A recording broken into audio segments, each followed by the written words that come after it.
Hey, what's up, everybody? Hey, so David back again after a little bit of an absence from doing Pokemon battles.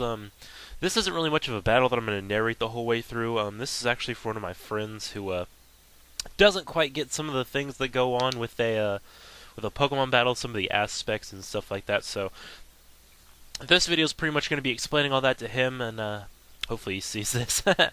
And I hope you guys enjoy this. The battle's just going to be going on in the background, and I'm probably just going to be talking about random things that pop into my head that should probably be discussed if you're into the whole Pokemon battling scene. So let's do this. Okay, so the battle begins. I'm fighting Jap, as you can see, and this is actually a Sandstorm team. Actually, no, it's not a Sandstorm team. This is the Ground Gym team that I was making for the Elite Divided. I'm trying to go out for a gym spot, so this was just kind of feeling around, feeling what gym I think I would fit the most into. So hope you guys enjoy what's going on in the background.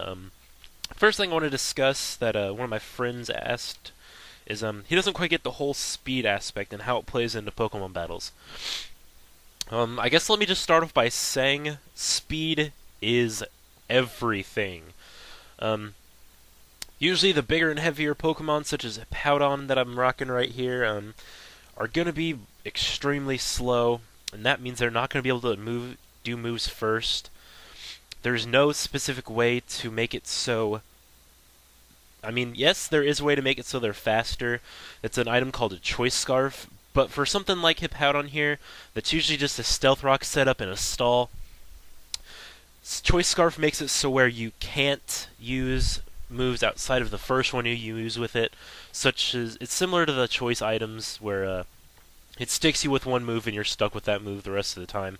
So for something like a stall that's Hippowdon with Stealth Rocks and Slack Off, it's not really gonna be something you want to do. I tried it once just for the giggles, and it kind of failed horribly because I didn't consider the whole, oh, I can't do anything outside of Stealth Rocks. Second thing that comes to mind, priority moves. These are moves that kind of break the speed barrier. I guess is what I want to say. These are moves such as Quick Attack. Ice Shard, which is something you're going to be seeing a little bit here later, and also the whole speed thing depends on a Pokemon's nature. I know usually since this is a ground team, they're all going to be highly defensive and that kind of stuff, so you're not going to see a lot of extremely quick Pokemon. But there are natures where you can prioritize a Pokemon's speed, such as Jolly, for instance. I think Jolly is the absolute best for speed, but there are just some Pokemon where it's not going to fit in right. Like, for instance, most of the Pokemon I'm using in this battle, Jolly is not going to do the job for what the Pokemon are specific for.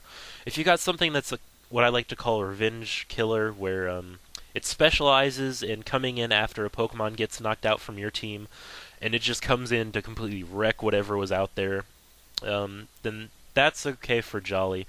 Pokemon that have normally high speed really benefit from Jolly nature as well, because you can get the absolute max speed that you want and hopefully use that to your advantage.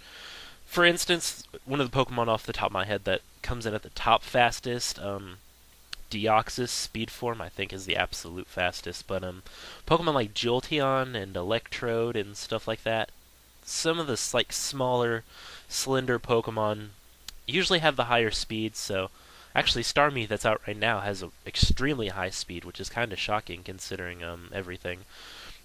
And wow, that Shadow Ball, that is luck right there. But yeah, guys, like I was saying, speed in this game is everything. Priority moves help you break that whole speed issue. At the very top of the priority thing, there's the move Pursuit, which is a Dark-type move, which if a Pokemon opponent is switching out, like say for instance I'm doing this battle here, and say he was switching out of his Omastar right here, if my Starmie had the move Pursuit, before he would get to leave, Pursuit would get the chance to hit him. Which sounds a little bit unfair, but actually, in a lot of situations, it saved my life. Actually, I remember there was a battle where I was going up against a Starmie with my Rampardos that had Pursuit, and he was actually switching out of Starmie, and I used Pursuit, expecting the switch, and since Starmie's a Dark type, I mean, not Dark, Psychic, it it actually took the hit and got knocked out by a pursuit. So there are some circumstances where a move such as pursuit is necessary. I'm not going to say it always is because, well, let's face it, that move doesn't have a lot of base power, so it's not going to do a whole lot. And as I was saying, there's not a lot you can do to alter Pokemon's stats aside from getting them into certain natures which help maximize their potential. Because all Pokemon have a set base of stats. For instance, let me just go off the top of my head here. I think here I'm trying to find what stats Roserade has right here. Strategy Pokedex. Sorry guys, I'm jumping onto Smogon right here for the benefit of this information. And Roserade. Okay. For instance, this Roserade right here is a special attacker. Its base stats are 60 HP, 70 attack, 55 defense, 125 special attack, which is ginormous. Special defense is at 105, and speed is 90. Okay, so what you hear from that is usually, like, the max I think is 180 for like all stats together, but usually you're gonna see stats ranging anywhere from the 80s to the 100s in the OU tier. But yeah, like I said, the special attack of this Roselia, if it's even out anymore, no, it's not. But like I was saying, Roselia's special attack is based 125, which means with absolute max EV and IV in the special attack thing, it has the chance to reach the max potential of 383, and that's after max IVs, which usually you don't have much control over that unless you IV like check it and breed until you've got the specific IVs you want. But I'm not really sure what to talk about now, so I guess I'm just going to talk about the rest of this battle, because I think I've pretty much got the rest of that covered. Because, I mean, I guess he just more along the lines wanted how speed affects the battle, and like I've said a lot in this video, speed is everything. So, what's going on now? My Quagsire is just kind of, I don't know, my Quagsire is just more of this team for a stall. He's not really good for much outside of being a tank for the electric types or stuff like that. That would probably give me a little bit of issues.